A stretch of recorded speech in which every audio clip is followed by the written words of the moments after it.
Hi, everyone, and welcome to our debate. Today, we're going to be debating the idea of receiving gifts from clients via the BCBA's Code of Ethics. Coming to you for this live video.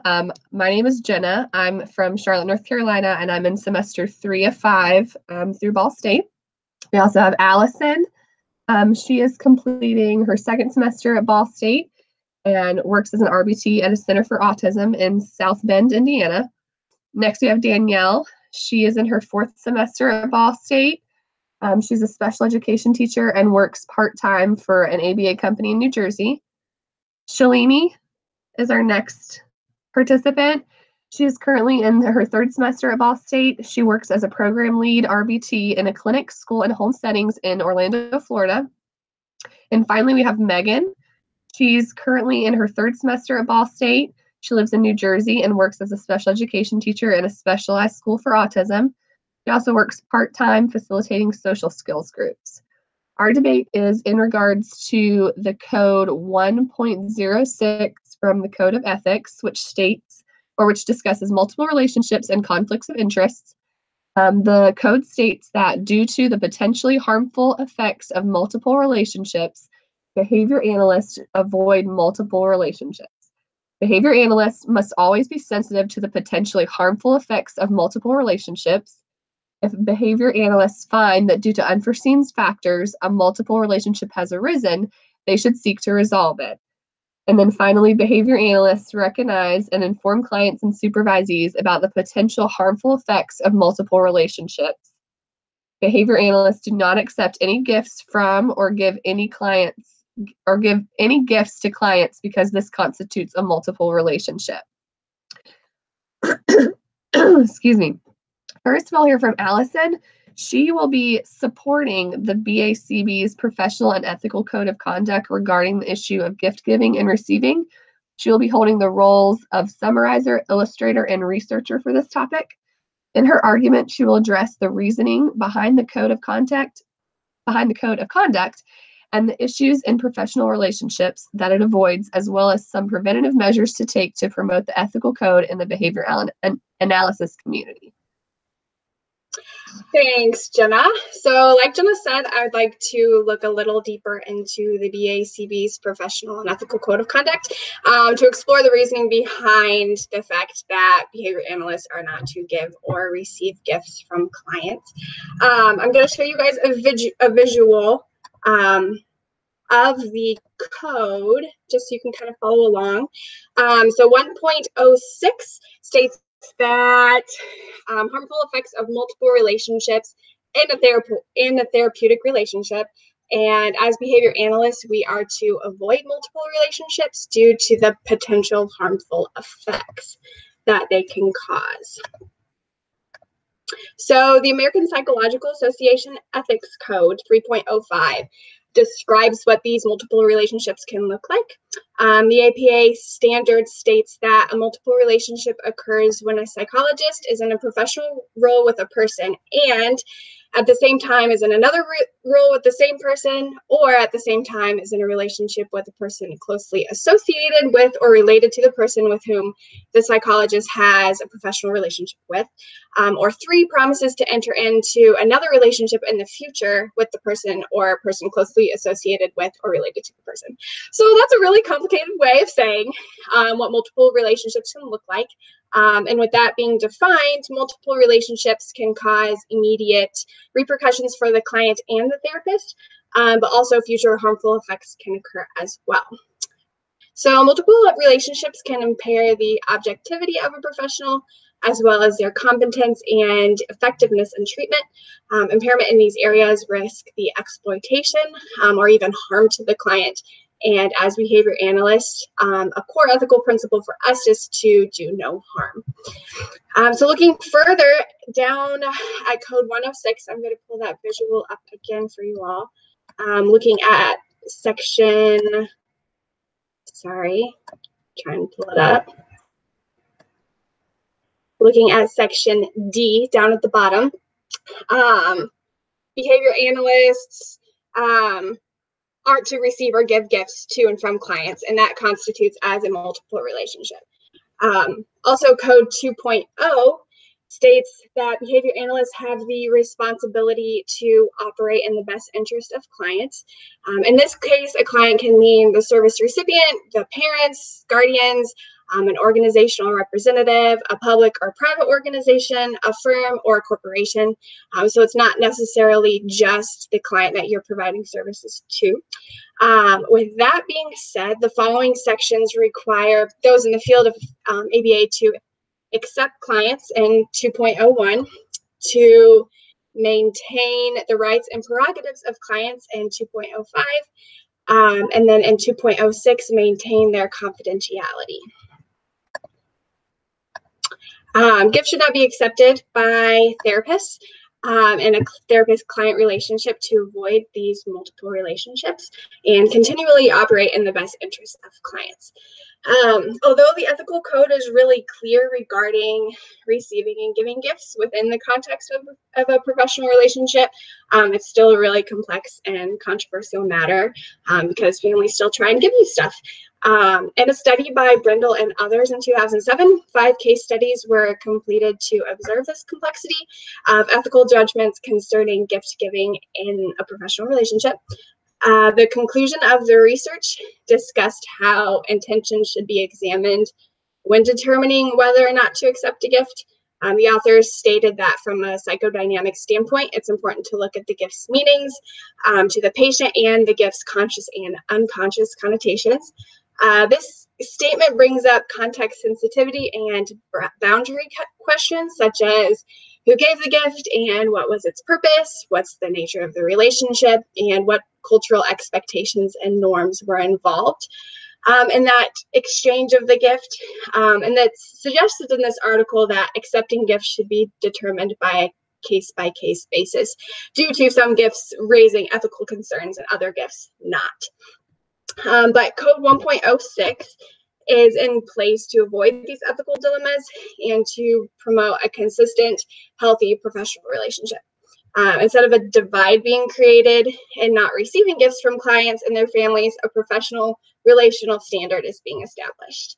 So a big reason that Code 1.06 is so controversial concerns maintaining cultural sensitivity in the professional environment.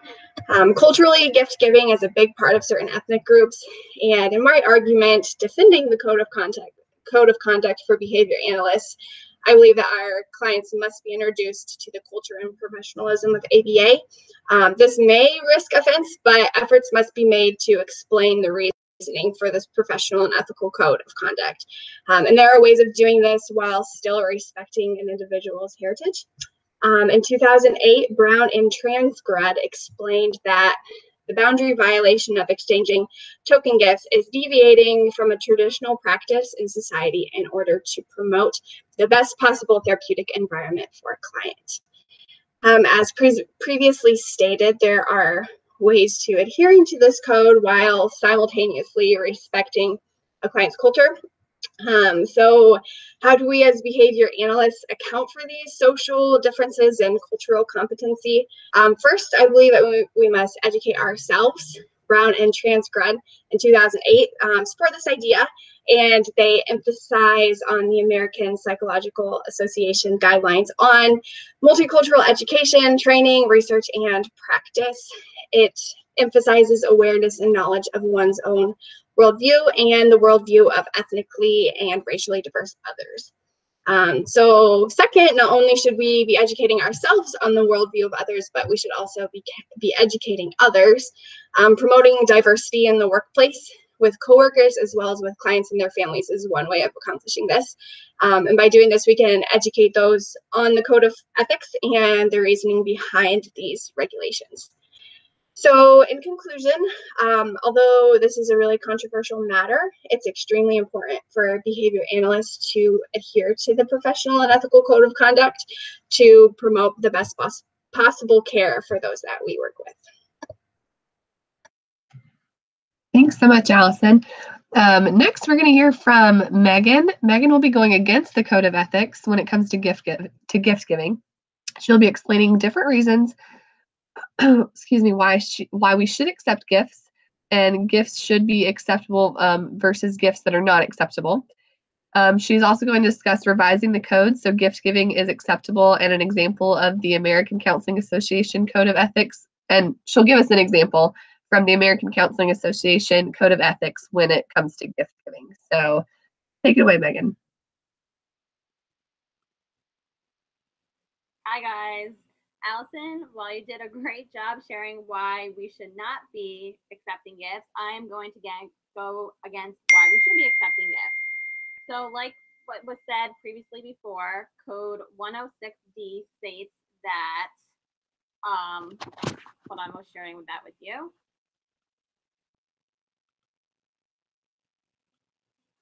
That behavior analysis do not accept any gifts from or give any gifts to clients because this constitutes multiple relation.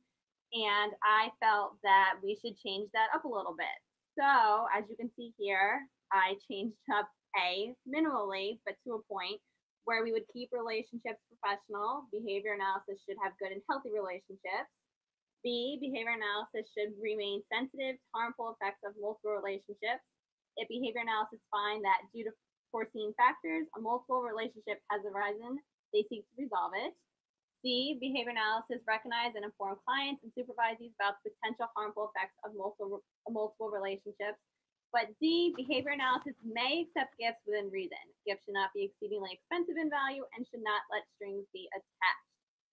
Now, while I'm on my PowerPoint visual slide, I have an example of gifts that we should and should not accept.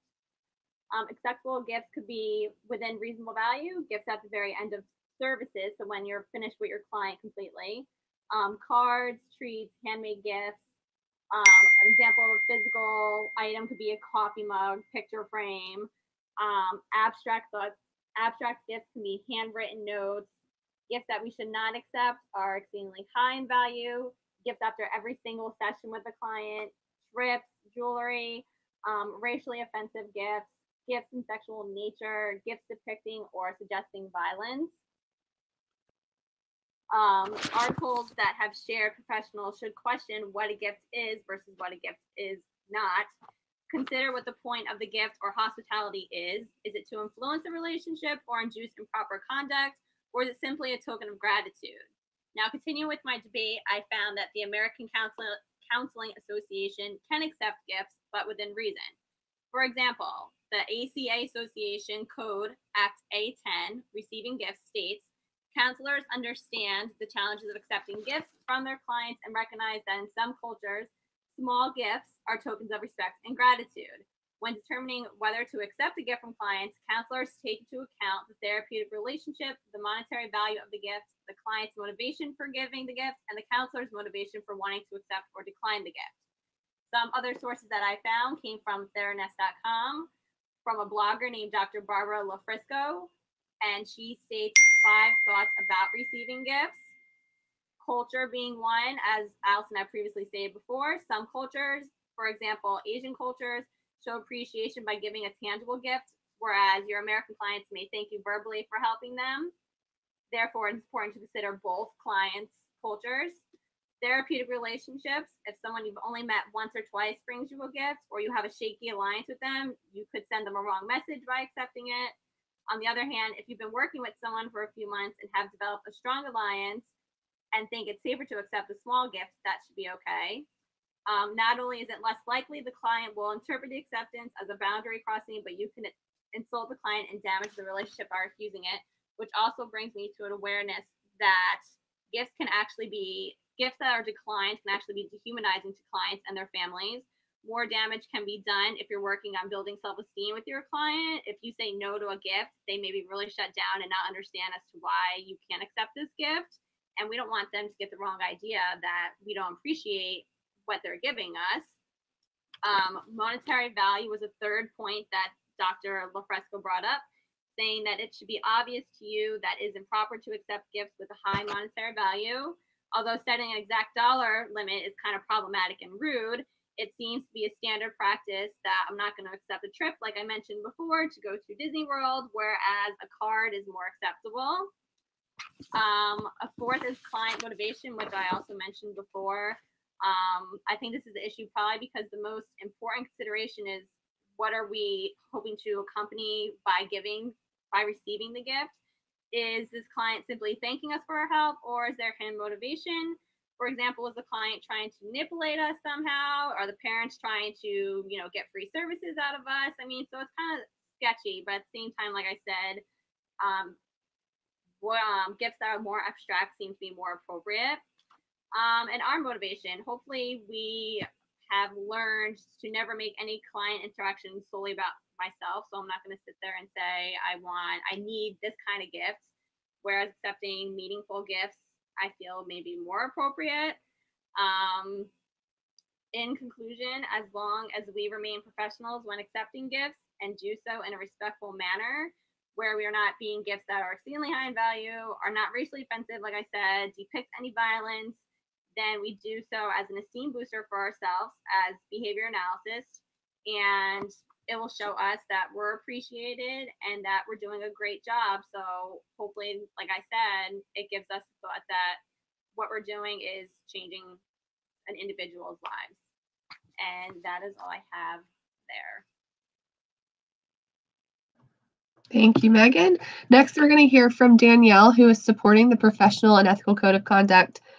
Danielle will hold the role of the summarizer, illustrator, and researcher for this topic, and she will address specific examples of gift giving and receiving and ways to avoid multiple relationship between client and professional.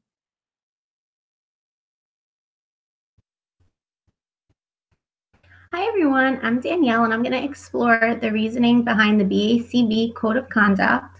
While Megan did a fantastic job explaining her reasoning behind why we should be able to give and receive gifts from clients, I will delve into the BACB Code. As you know, behavior analysts need to follow the Code of Conduct.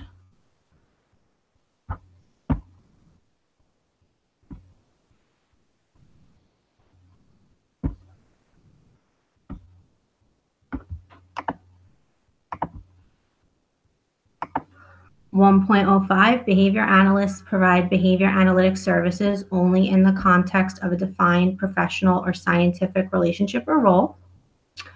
1.06 Behavior analysts do not accept any gifts or give any gifts to clients because this may constitute a multiple relationship.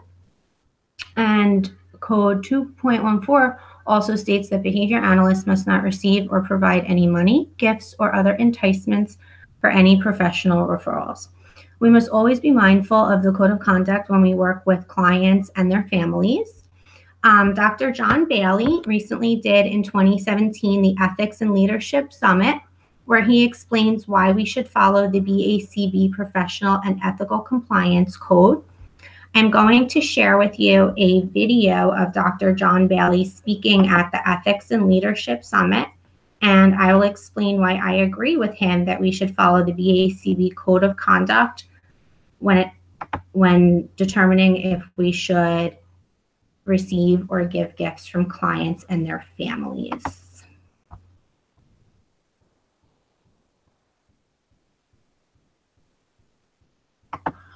Gifting. Code of Ethics says what about gifting? We don't accept gifting. There's an easy answer to the question about gifting. The answer is no. I'd like to offer you this token of appreciation. This is a weekend for two at a resort for you and your husband for all the work that you've done for my child. All expenses paid. I just wanted you to know how much we appreciate that. And the answer is no. See how easy that was? No. Well, why not? Well, it's unethical. Well, it's not unethical. I mean, it's sincere. It's a gift. It means nothing. It's unethical. Receiving a gift from a client is unethical. Now, you have to say more words than that when you say no. Basically, those of you who studied verbal behavior, you know that they're autoclitics. So you say, well, I really strive to be an ethical behavior analyst, and I subscribe to the Code of Ethics. And our code of ethics warns us about dual relationships with people. If I accept this gift, that creates a different relationship than we have now. I'm your therapist and you're my client. And if I accept this gift, then we become friends. That's a dual relationship. And so, in short, the answer is no.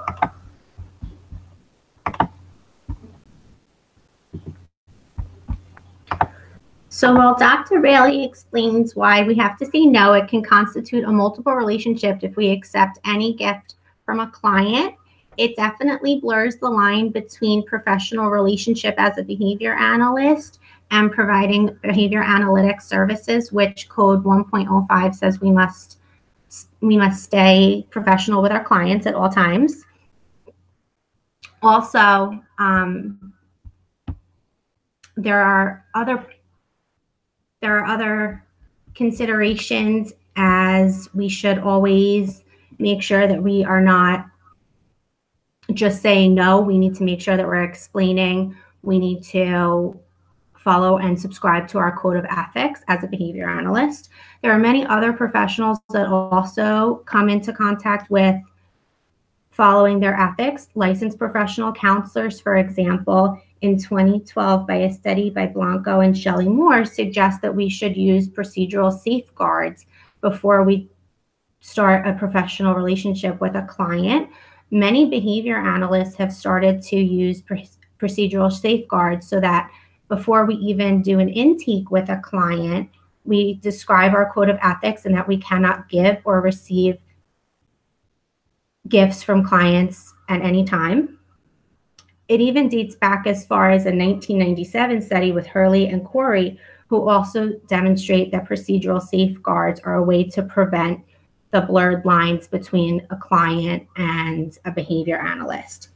In conclusion, in 2008, Knox warned that all professionals must be careful when working with a client. The communication through the behavior of giving a gift can easily create a misunderstanding, and behavior analysts, we must always comply with the BACB Code of Ethics. We must stay within the lines of providing only professional behavior analytics services in the context of a defined professional or scientific relationship or role.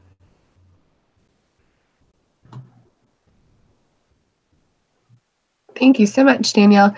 Next, we'll hear from Shalini, and she will be our final member of the group to share. She'll be opposing the code of conduct.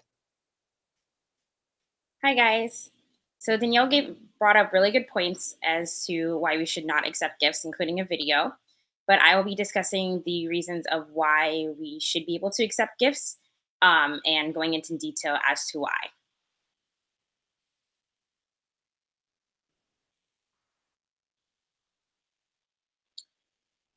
So as stated, code 1.06D, behavior analysts do not accept any gifts from or give any gifts to clients because this constitutes a multiple relationship.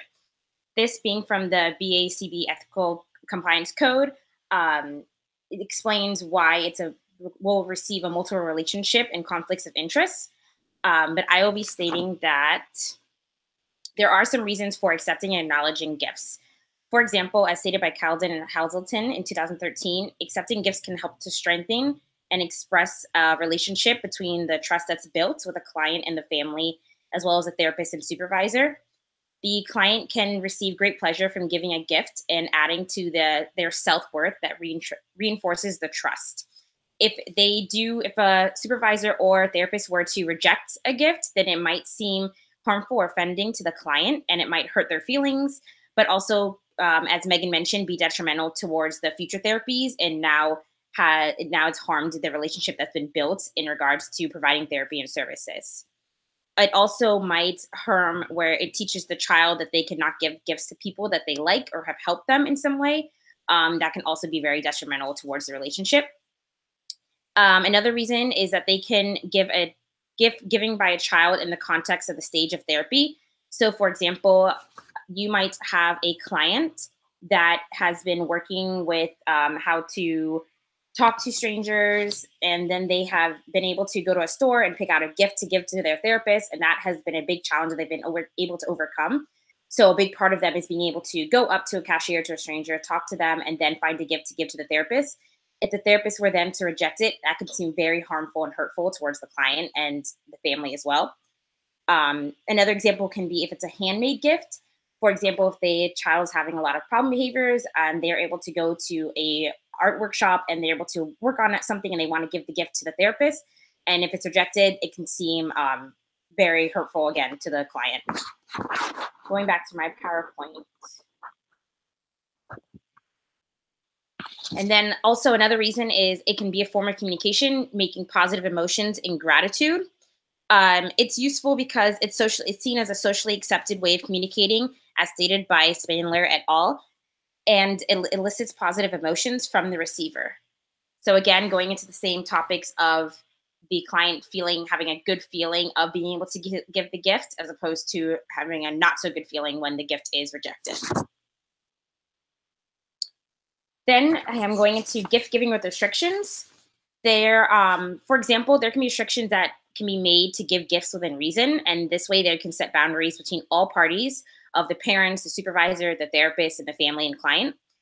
This way that you can avoid anything beforehand of rejecting gifts. So for example, you can make a contract between all parties of what will and will not be accepted. Much like what Megan mentioned about giving a gift that is of a high monetary amount, or just giving a gift towards a therapist for them to use with their family, you can make a contract of what you will be able to accept and not be able to accept. It's also important to note that this can be agreed if the therapist will or will not give gifts to the client as well, since in Code 1.06b, it notes not only of a client giving a gift, but also a therapist giving the client a gift. And if that therapist does not want to be able to give gifts to the client, that can be stated in the contract. Also, you can have the setting a limit with the amount giving within a specific period. Again, as Megan mentioned, not giving a gift every session, that is very appropriate, but you may want to do like every 3 months, it can be allowed that a gift is given, whether that's a small handmade gift or something, again, small, but every 3 months, it's in the contract, a gift can be given. That way, if a client tries to step out and give a gift during another time, then they are not able to because it's set in the contract. Reading materials, a type of, in the field of behavior analysis, a parent might want to give a journal or something to jot notes from for the therapist, and this can be seen as guiding within behavior analysis, along with a book. Maybe they saw a book that was really good and they want to give it to the behavior analysis. This can be given as well. Therapeutic gifts, since we do a form of therapy, such as candles or scent diffusers, some families might see a therapeutic gift as being beneficial, and this can be, again, made within the contract of if this is or is not accepted. There are some gifts that are not straightforward, such as if there's a family outing and a photo is taken with it. Gehrig mentioned that the client who is pleased with the personalized service, a degree of tolerance is displayed. The timeliness of service seeks to compensate the mental health professional for providing service that is beyond the call of duty. So that could be something that is not initially went out and bought by a family, but they decided like, hey, you worked so hard with us doing outings. We took a family photo and we want you to keep this. Another restriction could be with gifts that remain at the client's house. Sorry. So that could be gifts that are, wrong slide. Gifts that are given and they stay at the client's house. So for example, if you give a candle, it could be a candle that's used whenever the therapist comes over. That can be very beneficial towards not only the client and the therapist, but also future therapies. It could be a really establishing operation for a child that they're really motivated to like smell a candle that they got to give to a therapist every time they come over. And then my last point, also, so then you have the extent, nature, and reasons of gifts. There might be some gifts offered by clients to mark a specific event or transition. This can include holidays or birthdays. The family might want to give a gift to the therapist when it's their birthday. This could be things such as a card, and again, these can be set within restrictions. If it's a holiday, such as Halloween, they might want to give something to help dress up with the child and go on maybe an outing or something like that. Also, last scheduled sessions, Megan mentioned this. If you have a last session that's scheduled, they might want to give a goodbye gift. And then lastly, payment of homage or sacrifice in the mental health profession. Again, as Megan mentioned, You might have a client that wants to give a gift as a thank you. And you can set these rules if it's going to be a low monetary amount, but basically just saying a thank you for all that you do. This is the way we want to pay you back for your services. That can also be given to them as well. So with all of these topics, there can be definitely restrictions and guidelines made to give gifts within reason. This can be set between the families, and this could be as big as just having a general guideline or having a specific family case-by-case basis. Okay, so over the last couple of weeks, as we've discussed this code of ethics, we've had two main questions come up. The first question is, what are some preventative strategies you can use to help clients, which includes parents or others, not to offer to provide you with a gift? So what can you do in order to prevent that situation from occurring? Well, coming from a different side now, I feel that once a client is established within yourself, you should come up with a contract that states, look, according to my ethic code, we are not able to accept gifts. While we do deeply appreciate the thought, we cannot accept them. That, or I mean, a possibility of a contract prior can be given to this family saying that gifts, like in the code, like written out versus just saying it verbally. Like maybe we could show them our manual where it says here we cannot accept gifts. I mean, we could potentially lose our license over doing such a thing. And again, while we greatly appreciate the offer, it's better that we just not accept the gift. There's a variety of different ways that I guess we can explain to families. I think the toughest would be coming from a cultural family that gift giving is like something that they think highly of. In which case, I would say, again, I understand the reasoning behind the gift and I appreciate it, but if my job is on the line, I cannot accept it. And I appreciate just a simple thank you verbally does enough. How do you feel about that, Shalini? I agree. I think that would be very beneficial to provide a contract to the family. It can even be made in like a friendly term that's given at the initial meeting. Once services are agreed to begin starting, you state like the time, the place, where, and oh, by the way, we have a great letter that states no, we cannot accept gifts and why.